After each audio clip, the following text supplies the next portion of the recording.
Hi everyone, welcome back. I wanted to share with you a project that I made. I was flipping through YouTube and ran across a very old video of mine that I made during the Thanksgiving holiday, probably 8 years ago. Easy 8 years, because I went back to some of my older videos when it was 12 years ago.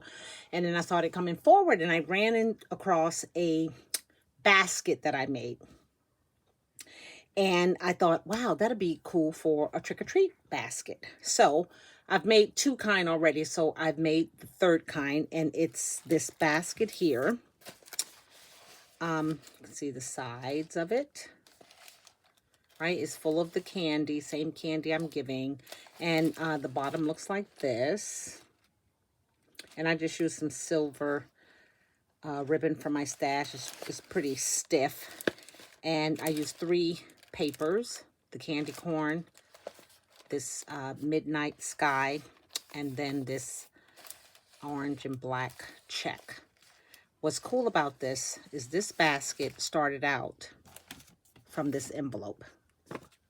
This is the Recollections envelope that goes with the corrugated card. Now, I don't know if they sell the corrugated cards any longer, but I had someone who blessed me with either 6 or 9 of the corrugated envelopes because I've gone through my box, and the only thing I have left are envelopes.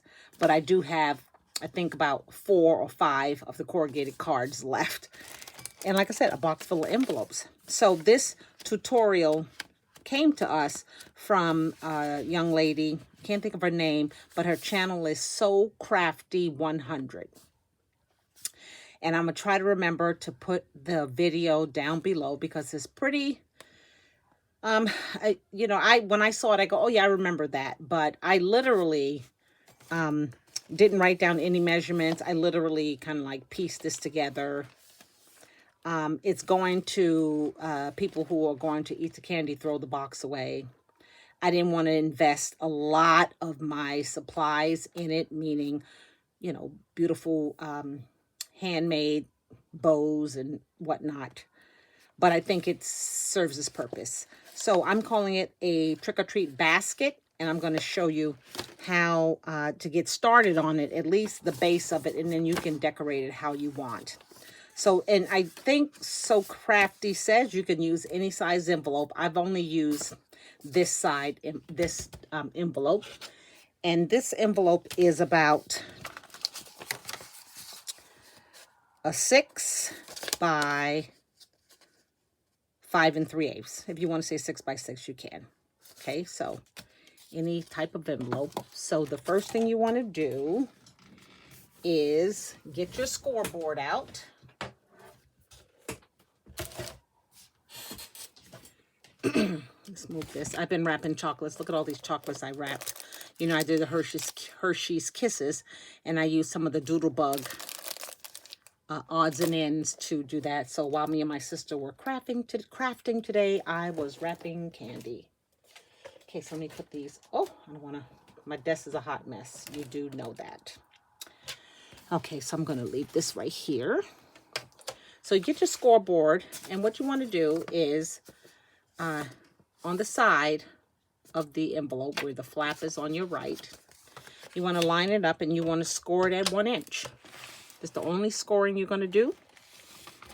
Let's see here. Okay, we're going to score this at 1 inch. Oh, goodness. Which is the bigger side. Okay. And that was 1 1/8. So that's not the right one. So let's do the right one here. Goodness, it keeps moving. Okay, so I'm going to score this again. And then I'm going to flip it and do the same thing because I want to get a really good score line. Okay. So that's all the scoring we're going to do. Okay, let's put this back. Let's get this here because we're going to fold it over so we could varnish it, especially those ends, because once you start adding paper, you want to make sure things can bend and fold for you. And this one that I made, this first one, I used a very light paper. The second one I made downstairs, I used the Hey Pumpkin collection. And that paper is a little more thicker, right? But this paper that I used here, I'll show you the pad. When I pulled it out, I go, oh my gosh, this is so cheap. But it worked because it's a little lighter. So this is the paper that I used, the Halloween Basics from Recollections. I want to say maybe I bought it last year. But it just has a variety of colors. And I think it's 3 per design. So I basically pulled out 3 and used it to create that there. Actually, I said 1, 2, 3. That's what made this one here. Right? And then if I make another one, it'll be 1, 2, 3. And then I'll kind of go from there. So I don't even know if this is 36 pounds, the paper. You want that light paper. But if you can work with the heavy duty, more power to you. It just makes it a little more work to put into it. So what I have is just my flap and this fold. And then from here, what you're going to do is you're going to open up your envelope because you're trying to create that bottom. And you can see it like so.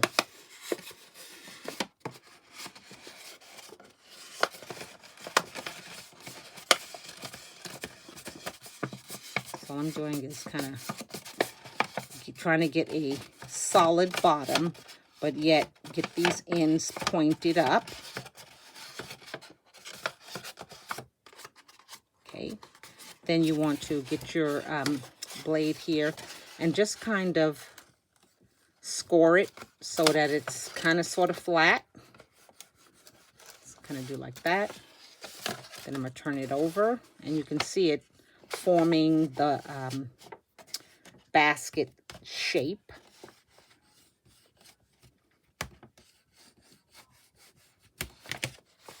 There you go. Right? So then you're going to either use glue or, and I just kind of play with it. I kind of put my hand in there and just kind of flatten it some more. You can either use glue or you could use a glue gun.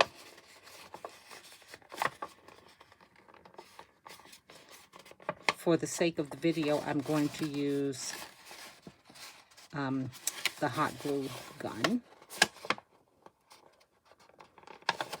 Just trying to, I'm sorry to keep this in frame, just trying to make sure that this is flat. So then let's get the glue gun. And I'm going to dab some glue like so.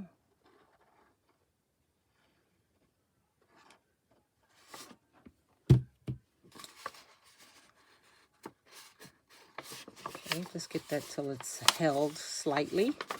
And then really quickly, let's get this other end. Oh gosh, like a nervous Nelly with the glue gun. There we go. That's going to be covered up. And then what I like to do is to set her down and put something heavy inside, like this weight. Just like so. So then I'm able to press her down and demand that it keeps the shape.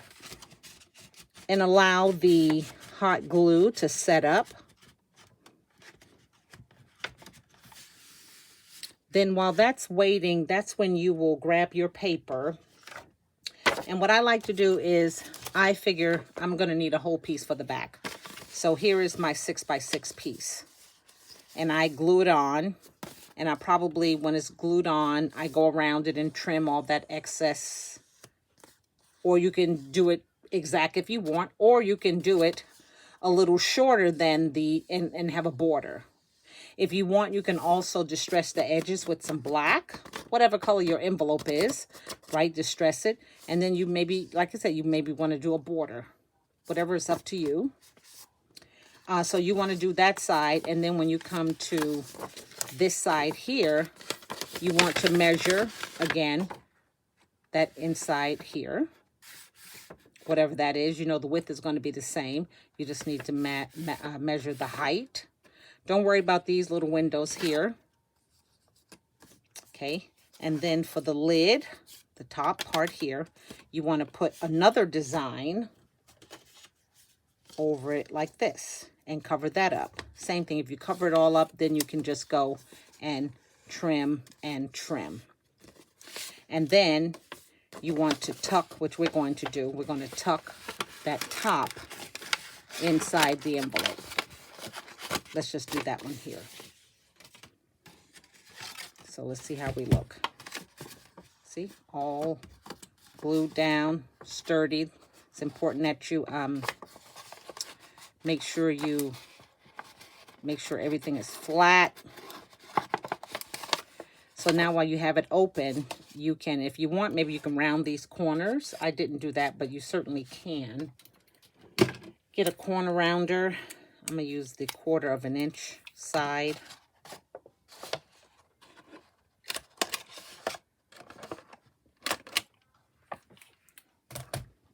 And then you've already covered that, so now you're going to tuck it in. And I think she said you put glue on the flap on the far side so that it stays down like that. And then you have your basket. So now you have your back covered. You're going to cover this. Then you may want to use another pattern like I did here with the check. And go over like so. And then go all the way to the back. Cover it. And then finally what I did is, because I covered mine prior, I covered my basket prior to folding it, right? So everything had covered. This had paper on it, this had designer paper, and that had designer paper.